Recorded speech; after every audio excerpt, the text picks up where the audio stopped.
Every team, every topic, everywhere. This is Believe.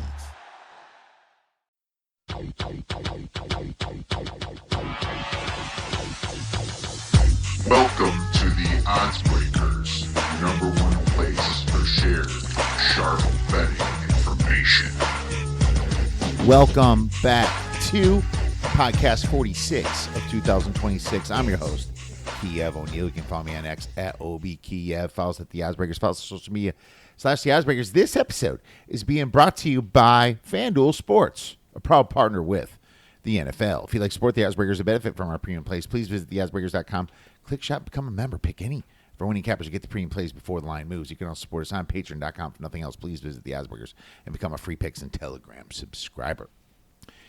If you are listening to this podcast right now, I am on a beach, hopefully. We're heading to Mexico on Sunday. I'm recording this on Friday, but this podcast is coming out Thursday. So, very simple. NFL. That's what we're doing. NFL. We're doing NFC East. And I'm just giving you my quick preview on that. And no guest today. Just solo. Getting our show out. Getting some early plays for you guys. Hopefully. Hopefully you see some value in these plays. I myself think that we got some really good value on some of the line moves. If you were following us about 3, 4, 5 weeks ago when we gave out the Giants to make the playoffs, it was plus 360. Now it's plus 250.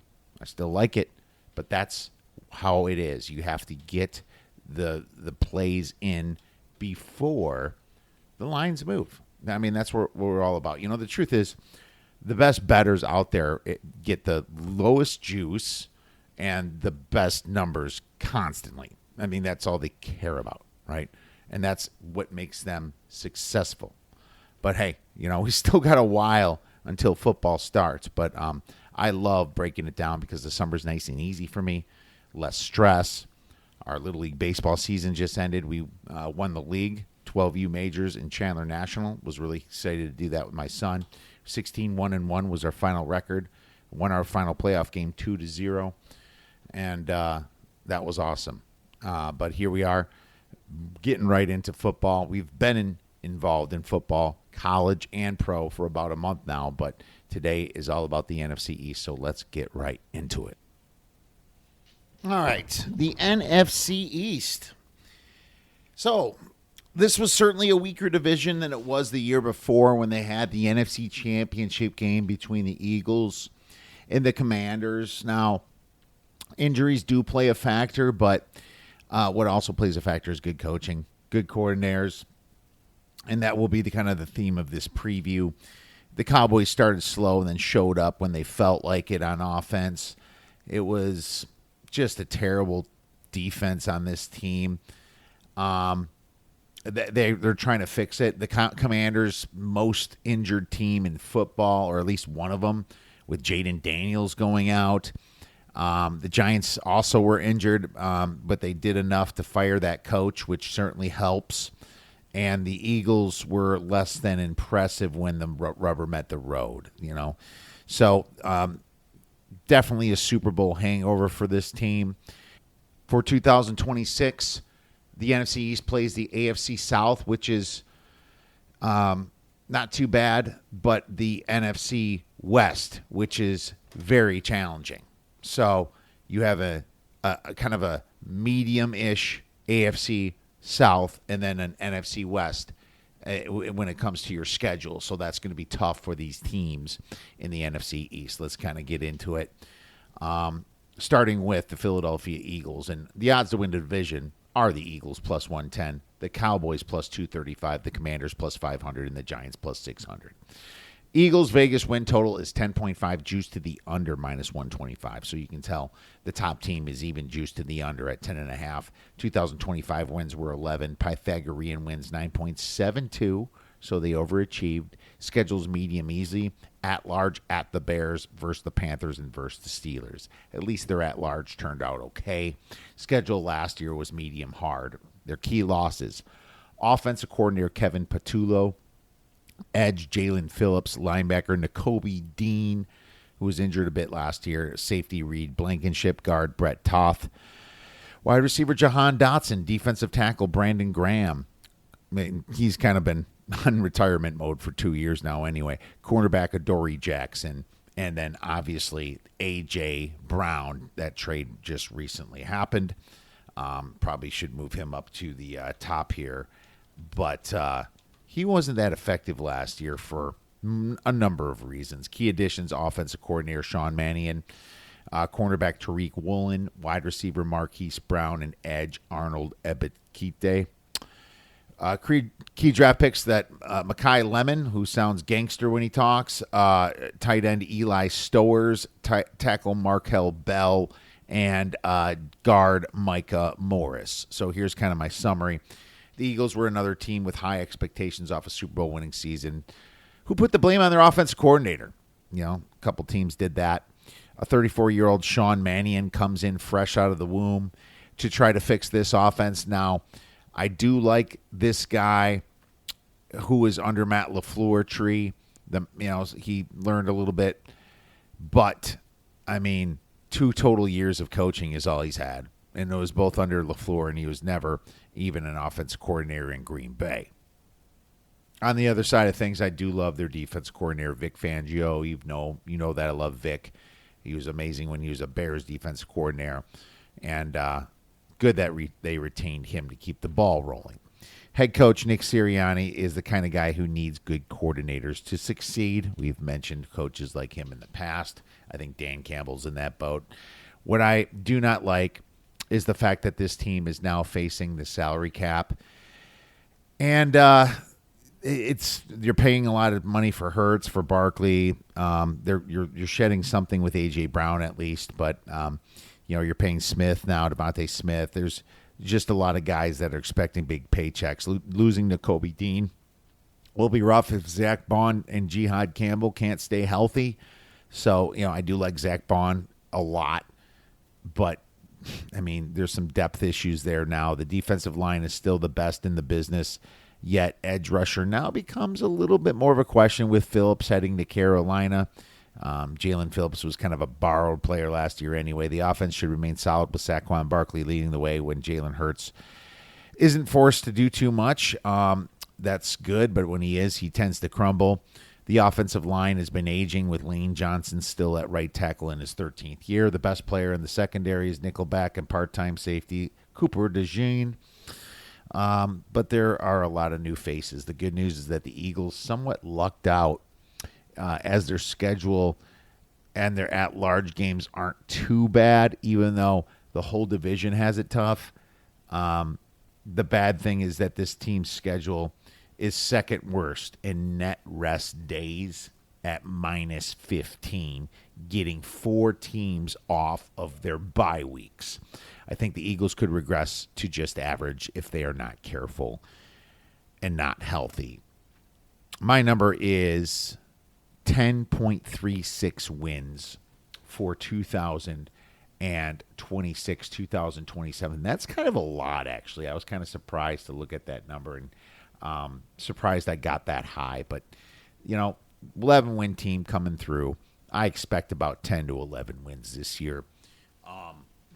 Obviously, we'll see if everybody stays healthy. But their power rating, I'm giving it the same as the Bears, the Lions, and the Packers. I'm just 2.5. Their success rate wasn't that good last year. Their success rate only ranked like 23rd or 24th on offense. And a lot of their success rate in the past was high due to the tush push. But the tush push did not work so well last year. We'll see if it comes back better this year. My second best team is number 2, the New York Giants. Vegas win total 7.5.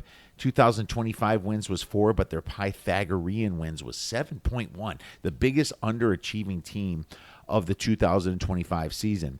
Schedule is medium hard, at large games versus the Saints, versus the Browns, and at the Lions. Schedule last year was medium. Key losses: Dexter Lawrence, defensive tackle in that big trade, wide receiver Wan'Dale Robinson, cornerback Cordell Flott, tight end Daniel Bellinger, safety Dane Belton, center Austin Schlottman, quarterback Russell Wilson. He's going to broadcasting now. That's going to be fun to watch. Linebacker Bobby Okereke and guard Greg Van Roten.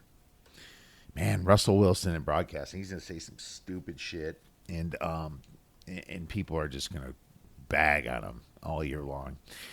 Key additions, Coach John Harbaugh, tight end Isaiah Likely, linebacker Tremaine Edmonds from the Bears, defensive tackle DJ Reader, cornerback Greg Newsome, safety Ardarius Washington, defensive tackle Shelby Harris, wide receiver Darnell Mooney, wide receiver Calvin Austin, and guard Lucas Patrick. Key draft picks, linebacker Arvell Reese fell to the Giants at 5th, tackle Francis Maui-Goa, cornerback Colton Hood, and wide receiver Malachi Fields. So here's my summary. I could probably write a book on the Giants here with all the craziness that's going on in this team, but I'm just going to try to keep this short and sweet. The G-men, greatest underachievers, like I mentioned. Pythag, over 7. The market kind of knows that as well. Moving on from Brian Daboll was the right move. Getting John Harbaugh in return was like hitting the lottery, I think. I believe John's a fantastic coach who had a quarterback issues when it came to playoff times. Very long tenured guy. He does make some stupid mistakes, but everybody almost does in certain times. I've even seen Andy Reid do some stupid shit, so I'm not going to bag too hard on it. And if I was coach, I'd screw things up. It's just you're under pressure of the game. It's just it's okay to admit that. I think the talent is massive now on this team, and I think Jackson Dart is a good leader, and I know there's drama going around with him and Carter politically wise, but that's going to die off soon. I care about getting Malik Neighbors back. He didn't look so great running around in his little charity baseball or whatever he was doing, but it's still June. I'm okay to get Neighbors back mid-season, just like a Micah Parsons is coming back for the Packers mid-season, because less chance of injured early again, right? I say they milk Malik Neighbors and just take him back late and have a playoff run. Cam Scadaboo should be back and healthy, although he had a nasty ankle injury. Adding deep threat Darnell Mooney, I think, was smart. The Dexter Lawrence trade played dividends. They were able to get a proven offensive lineman. I like the offensive lineman they got. I know a lot of people thought they should have went with like a safety, but I really like him. Maui Goa from Miami. The Ohio State kid, Arvell Reese. Just play him like Ohio State did. You don't got to worry about moving him to edge or middle linebacker. Just play him as an edge-ish blitz linebacker, like a stunting linebacker that can cover. I like that just fine. And they shouldn't try to reinvent the wheel on this one. I like the schedule in general that the Giants did get the Browns and the Saints at large, so that's good for them. I don't like the fact that one of their at-large games could be a little tricky at the Lions. Pretty bad luck that the Lions got 4th place, but it is what it is. It's also a game at the end of the season, so we don't even know what this Lions team is going to look like by then. I think the key to success is Jackson Dart not allowing all those big hits he took last season during the scramble. But the fact that John Harbaugh comes in has a lot of experience with a scrambling quarterback like Lamar Jackson, maybe he can fix that a little bit with Dart. My number's 8.55 wins. I think they're a dark horse to make the playoffs. I won't even say a dark horse. I think they're live to make the playoffs. You're getting plus 250. My number 8.55, like I said. So I'm going over 7.5. I got plus money on that. It's now minus 110. Giants power rating is right now an average team at 0. Third team, the Dallas Cowboys. Vegas win total 9.5 juice to the under minus 140. 2025 wins 7.5 because of that tie with the Packers. Pythagorean wins was 8. Schedule's hard. At large, versus the Ravens is a neutral site game overseas. Versus the Buccaneers and at the Packers. Last year's schedule was medium. Key losses, defensive coordinator Matt Eberflus. That's a great thing. Edge Dante Fowler Jr., center Brock Hoffman, linebacker Logan Wilson, linebacker Kenneth Murray, safety Donovan Wilson, edge Jadeveon Clowney, edge Peyton Turner. Key additions, defensive coordinator Christian Parker, edge Rashawn Gary, safety Jalen Thompson, cornerback DeKalby Durant, safety PJ Locke, defensive tackle Atito Ogbug. I can never say this name right. Ogbania, Defensive tackle Jonathan Bullard. Key draft pick safety Caleb Downs. Love that pick. Edge Malachi Lawrence. Edge Jay Sean Barnum. Tackle Drew Shelton. Cornerback Devin Moore. And edge LT Overton. Summary. Now that Matt Eberflus has shown his true colors to idiot Bear fans who thought he was a good coach, I think there's no doubt in anybody's mind that the 32nd defensive ranked team has to be looking on the up and up here. Don't get me wrong. You can also give Jerry Jones some blame. The blunder deal with Micah Parsons. He did get draft picks, but dude, come on, man. You're not the Browns Cowboys. You didn't need to not pay the guy. Now with the Cowboys, they draft 3 edge rushers. Now, I do like Caleb Downs at safety, but man, you're really trying to get right on the edge there. Yeah, they did lose some edge rushers, clearly. I also like that they picked Rashawn Gary, but they went absolutely nuts on the edge here. So there's a lot of blame around here. It looks like Clowney won't be back. Neither will Peyton Turner or any of those guys. But in saying all this, I do like the Cowboys draft. In general, I think the offense, they don't need a lot because they're just so good. But I also think they're kind of just beating the shit out of a lot of the bad teams. Adding defensive coordinator Christian Parker is a gamble. It's not a gamble compared to Eberflus, but he was just a position coach coming from Philly under the Vic Fangio tree. So they're taking a little bit of a risk there. Anything's better than Eberflus. The big question is if these draft picks can hit. Can I tell you, did I say that Matt Eberflus sucked? Just want to make sure. I do think that the schedule doesn't do them any favors. Second place earned them a very difficult at-large against the Ravens, the Bucks, and at the Packers.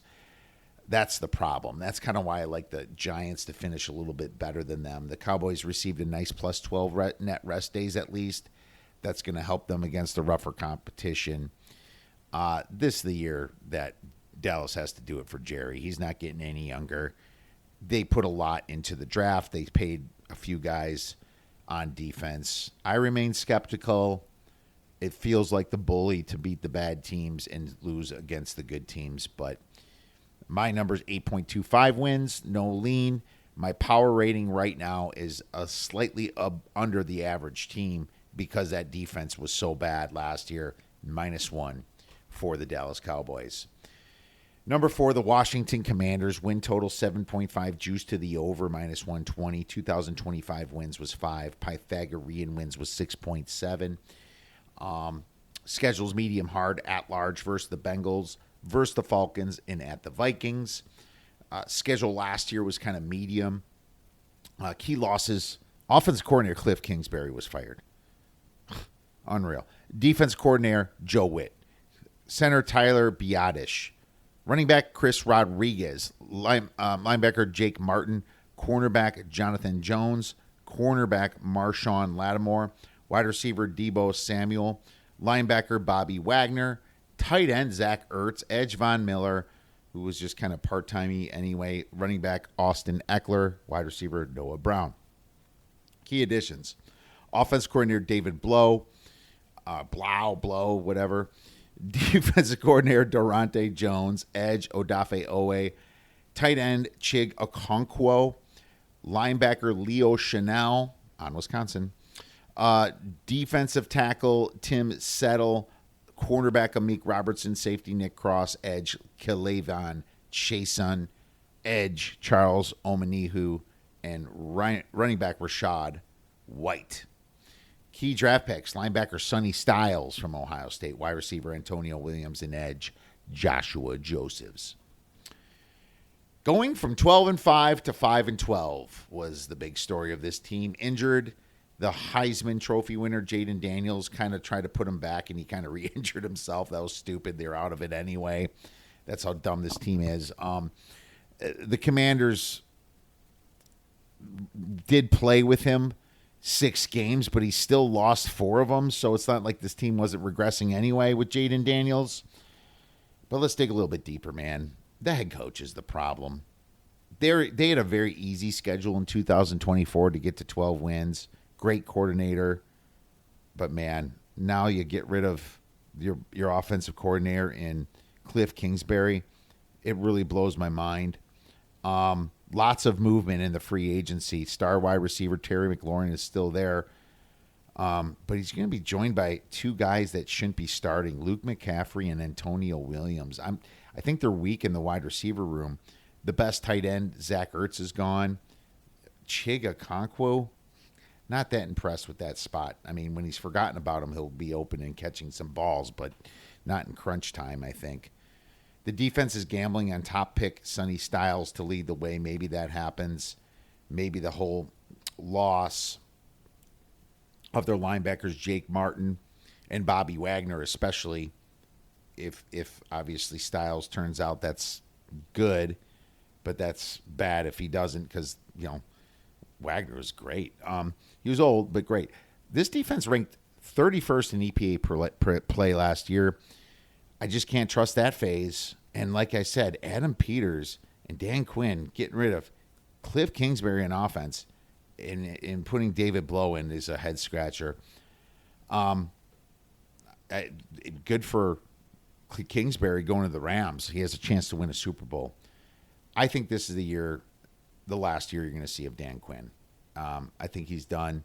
This is a bad team. 6.35 wins is my number. My power rating is 3 points under the average team, and that's just giving Jaden Daniels some credit.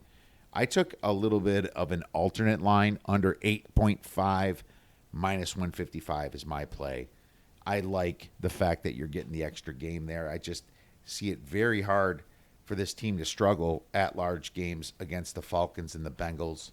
Even at the Vikings is not going to be exactly easy. So let's take the Washington Commanders under 8.5 wins.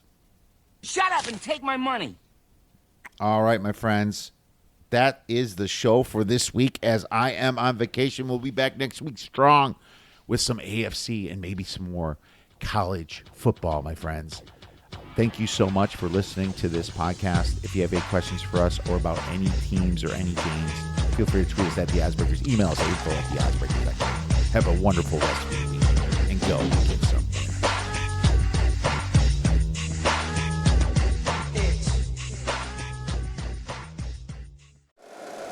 If you like the show, please take a moment to rate, review, and subscribe. It really does help the show to grow. Thank you for listening.